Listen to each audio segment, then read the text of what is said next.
እኔ መጽሐፍት የማንበብ ባህል ያዳበርኩት እድሜዬንም አላውቀውም ከማውቀው ጊዜ ጀምሮ እያነበብኩ ነው ያደግኩት። አንባቢ ሰው ጋር ነው ውሎዬን የማደርገው። የኔ አይነት ደግሞ ባህል ያላቸው እንደዚሁ በማንበብ ቤተሰቦቻቸው ኩትኩታቸው ደግሞ አድገው እርስ በርስ የምንወያይ ወጣቶች አለን። 4 ዘርፎች ላይ ነው የምናተኩረው።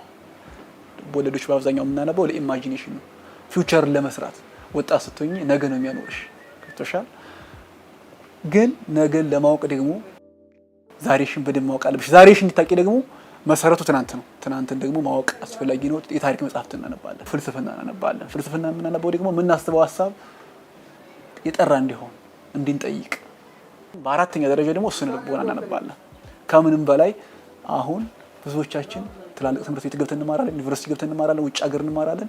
ነገር ግን ስለ ብዙ ነገር ተምረን ውጭ ስላለው ዓለም ተምረን ስለ አእምሯችን አጠቃቀም ግን አናውቅም። እኔ ዛሬ እየከፋኝ ሆነ እየተደሰትኩ